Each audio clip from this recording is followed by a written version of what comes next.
माघ महात्म के इस 5वें अध्याय को सुनने से महान संचित पापों का विनाश हो जाता है। तो जान लेते हैं माघ महात्म का 5वां अध्याय। शुरू करने से पहले आप सभी से प्रार्थना है, चैनल पर नए हो तो प्लीज़ चैनल को सब्सक्राइब, वीडियो को लाइक अवश्य करके रखिएगा। जान लेते हैं माघ महात्म का 5वां अध्याय। महात्मा पुष्कर के द्वारा नरक में पड़े हुए जीवों का उद्धार। वशिष्ठ जी कहते हैं, राजन, माघ स्नान और उपवास आदि महान पुण्य करने वाले मनुष्य इसी प्रकार दिव्य लोकों में जाते आते रहते हैं।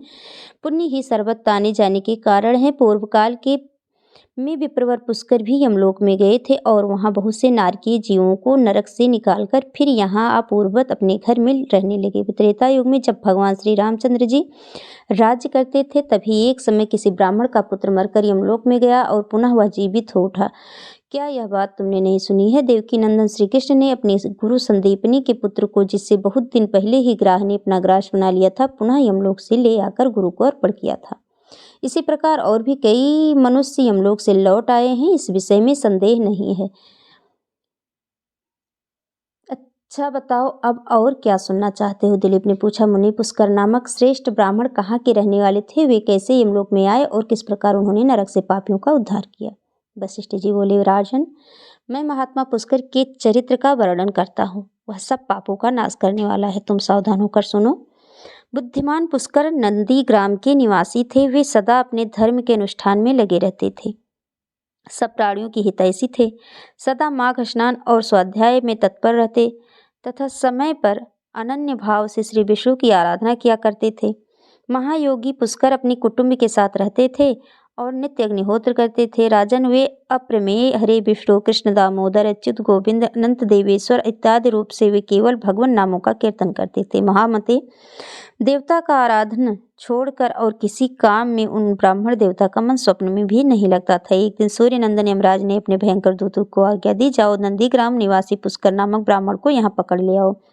यह आदेश सुनकर और यमराज के बताए हुए पुष्कर को न पहचान कर वे इन महात्मा पुष्कर को ही यमलोक में पकड़ लाए। ब्राह्मण पुष्कर को आते देख यमराज मन ही मन भयभीत हो गए और आसन से उठकर खड़े हो गए। फिर मुनि को आसन पर बिठाकर उन्होंने दूतों को फटकारा, तुम लोगों ने यह क्या किया? मैंने तो दूसरे पुष्कर को लाने के लिए कहा था। तुम लोगों के कितने पापपूर्ण विचारी हैं। भला इन सब धर्मों के ज्ञाता, विशेषतः भगवान विष्णु के भक्त, सदा माघ स्नान करने वाले और उपवास परायण महात्मा पुष्कर को यहाँ मेरे समीप क्यों लाए हो?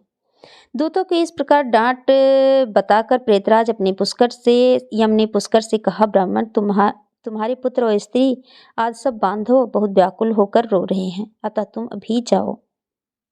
तब पुष्कर ने हमसे कहा, भगवान, जहाँ पापी पुरुष यातना में शरीर धारण करके कष्ट भोगते हैं, उन सब नरकों को मैं देखना चाहता हूँ। यह सुनकर सूर्य कुमार यम ने पुष्कर को सैकड़ों और हजारों नरक दिखलाए। पुष्कर ने देखा, पापी जीव नरक में पड़ के बड़ा कष्ट भोगते हैं। कोई सूली पर चढ़े हैं, किन्हीं को व्याघ्र खा रहा है जिससे वे अत्यंत दुखित हैं, कोई तपी हुई बालू पर जल रहे हैं, किन्हीं को कीड़े खा रहे हैं, कोई जलते हुए घड़े में डाल दिए गए हैं, कोई कीड़ों से पीड़ित हैं, कोई असी पत्रवन में दौड़ रहे हैं जिससे उनके अंग छिन्न भिन्न हो रहे हैं, किन्हीं को आरों से चीरा जा रहा है, कोई कुल्हाड़ों से काटे जाते हैं, किन्हीं को खारी कीचड़ में कष्ट भोगना पड़ता है, किन्हीं को सुई चुभो चुभो कर गिराया जाता है, और कोई सर्दी में पीड़ित हो रहे हैं। उनको तथा अन्य जीवों को नरक में पड़कर यातना भोगते देख पुष्कर को बड़ा दुख हुआ। वे उनसे बोले, क्या आप लोगों ने पूर्व जन्म में कोई पुण्य नहीं किया था जिससे यहाँ यातना में पड़कर आप सदा दुख भोगते हैं?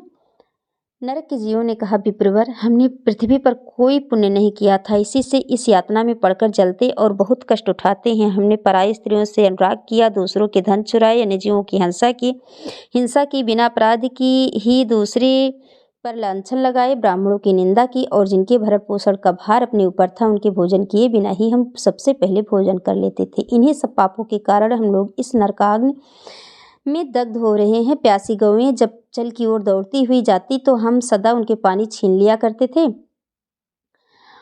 गौओं को कभी खिलाते पिलाते नहीं थे तो भी उनका दूध धोकर पेट पालने में लगे रहते थे। याचकों को दान देने में लगे हुए धार्मिक पुरुषों के कार्य में रोड़े अटकाया करते थे। अपनी स्त्रियों को त्याग दिया था, व्रत से भ्रष्ट हो गए थे, दूसरे के अन्य में ही सदा रुचि रखते थे। पर्वों पर भी स्त्रियों के साथ रमण करते थे। ब्राह्मणों को देने की प्रतिज्ञा करके भी लोग बस उन्हें दान नहीं दिया करते थे। हम धरोहर हड़प लेते थे, मित्रों से द्रोह करते तथा झूठी गवाही देते रहते थे। इन्हीं सब पापों के कारण आज हम दग्ध हो रहे हैं। पुष्कर ने कहा, क्या आप लोगों ने भगवान जनार्दन का एक बार भी पूजन नहीं किया?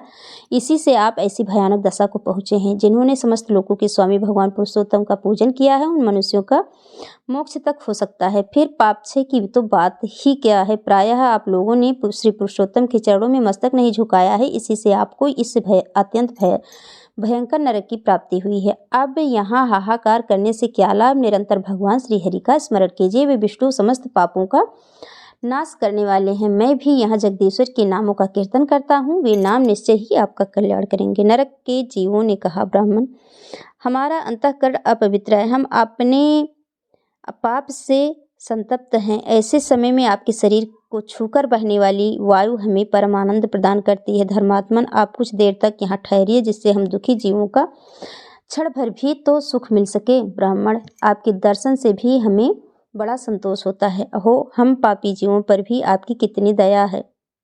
यमराज ने कहा, धर्म की ज्ञाता पुष्कर, तुमने नरक देख ली, अब जाओ, तुम्हारी पत्नी दुख और शोक में डूबकर रो रही है। पुष्कर बोले, भगवान, जब तक इन दुखी जीवों की आवाज़ कानों में पड़ती है तब तक कैसे जाऊं? जाने पर भी वहां मुझे क्या सुख मिलेगा? आपके किंकरों की मार खाकर जो आग के ढेर में गिर रहे हैं, उन नारकीय जीवों की यह दिन रात की पुकार सुनिए। कितनी ही जीवों के मुख से निकली हुई यह ध्वनि सुनाई देती है, हाय मुझे बचाओ, मेरी रक्षा करो। समस्त भूतों की आत्मा और सबकी ईश्वर सर्वव्यापी श्री हरि की मैं नित्य आराधना करता हूँ। इस सत्य के प्रभाव से नारकीय जीव तत्काल मुक्त हो जाएं। भगवान विष्णु सब में स्थित हैं और सब कुछ भगवान विष्णु में स्थित है। इस सत्य से नारकीय जीवों का तुरंत क्लेश छुटकारा हो जाए। हे कृष्ण, हे अच्युत, हे जगन्नाथ, हे हरे, हे विष्णु, हे जनार्दन, यहाँ नरक के भीतर यातना में पड़े हुए इन सब जीवों की रक्षा कीजिए। पुष्कर के द्वारा उच्चारित भगवान के नाम सुनकर वहां नरक में पड़े हुए सभी पापी तत्काल उससे छुटकारा पा गए।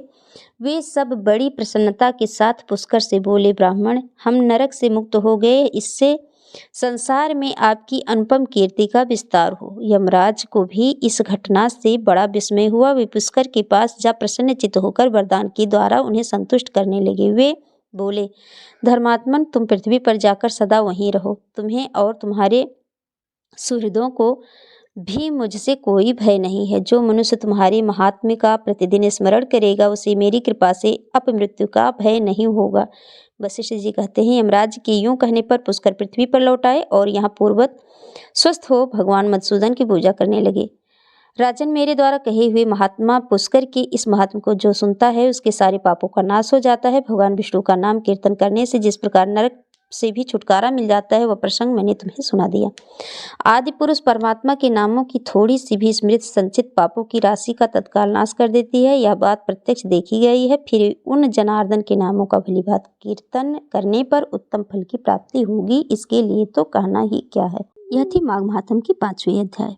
अगले अध्याय में फिर मिलेंगे, तब तक के लिए जय माता दी।